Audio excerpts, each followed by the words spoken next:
Kapag usapin tungkol sa national budget, mga mambabatas ang karaniwang nagdidiskusyon. Pero buwis nating lahat ito. Pera ng bayan, kaya magandang kasali rin ang taong bayan sa talakayan.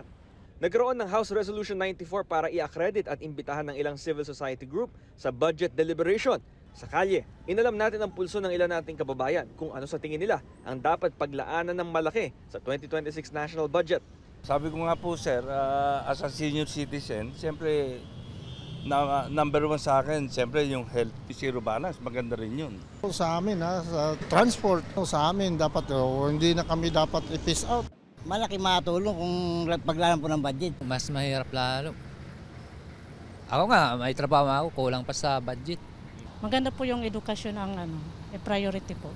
Pakahirap po talaga sir sa kagaya namin na minimum lang po ang sahod. Base sa 2026 National Expenditure Program, ang education sector ang makakakuha ng pinakamalaking alokasyon. 1.224 trillion pesos ang nakalaang pondo riyan.